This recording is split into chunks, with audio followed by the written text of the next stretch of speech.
What's going on, y'all? Your eyes and your ears don't lie back at you. And man, I was just reading about some recent changes on various government websites where these clowns are out here scrubbing portions of the Constitution so that people who aren't fully aware of their rights and what's in the Constitution just read through it, and it glosses right over some important facts that really explain how they know what they're doing as far as immigration and these raids is illegal as fuck.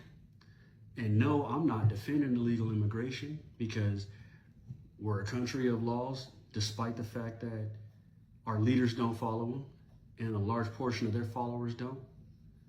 We are a country of laws, and I feel like anybody should be able to come to this country as long as you immigrate here properly and under the law. Whether you're a refugee applying for asylum, or if you're just want to come here, you pay the fees, pass a background check, and want to get in. I don't support illegal immigration. So if you're coming here illegally because you don't want to wait through the process, which is the answer I hear from a lot of people, is how long it takes to come here legally. So they did it illegally because they couldn't wait. I'm sorry, but that's not, I'm not in your shoes, but not being patient or wanting to wait is not an excuse for breaking the law.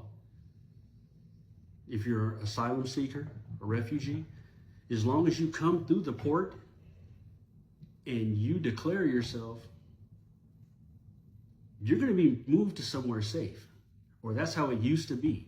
You can't trust this government now, but anyone who presented themselves at the border had the right to have their asylum claim or refugee claim heard.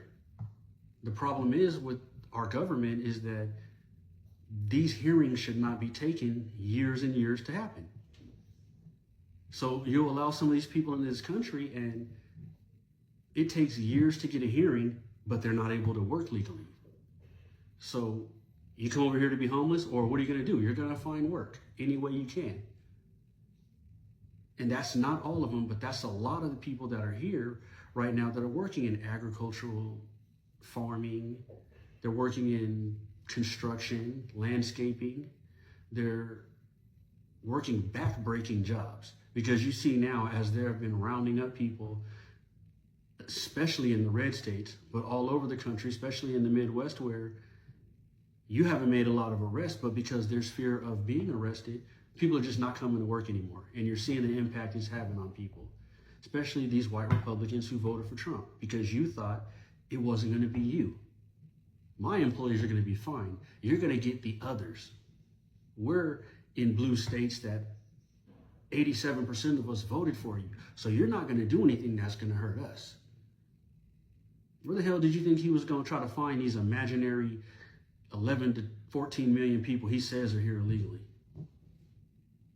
Because that number he pulled out his ass, it didn't include anybody that is here illegally from Europe, which there's hundreds of thousands, if not millions here illegally from various parts of Europe.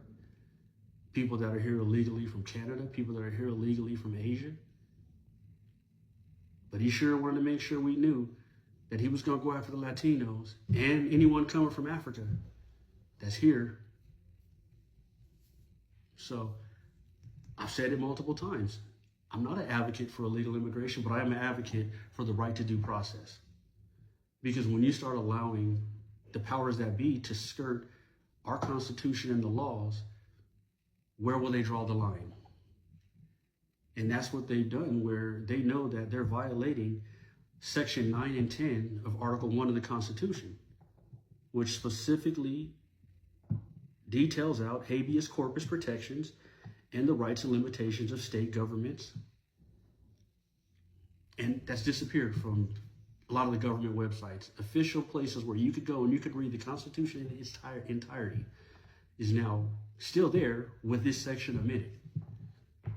Because the easiest way to seize power and conduct illegal activities is to have an uninformed population. So if you don't know that they're breaking the laws, that helps them. You can assume some things are morally wrong, but everything that's morally wrong is not legally wrong. What they're doing is illegal. Every interaction they're having is violating people's Fourth Amendment rights. You don't have reasonable, articulable, suspicion to interact with these people at all, other than their appearance and the color of their skin. That's it. So it's not even a legal interaction that they're having to start. It'd be different if you specifically had a name of a person, a picture, and you're actively looking for a specific person, not when you just go out in public and grab anyone that looks like somebody that anyone will do. No, that's not how it's supposed to work. And that's such a troubling factor, because if you can do it in this situation, where are you going to stop? Because usually everything starts small and gradually expands. So every citizen should be concerned, regardless of your feelings of immigration, the fact that they're violating the Constitution. You should care, and you should care before it happens to you, because you shouldn't have to be a victim to call out bullshit. That's one thing where I'm not part of that group, and a lot of people out there aren't, but that doesn't mean you shouldn't give a damn about illegal stuff happening, because one day it could be you. And you should think about that.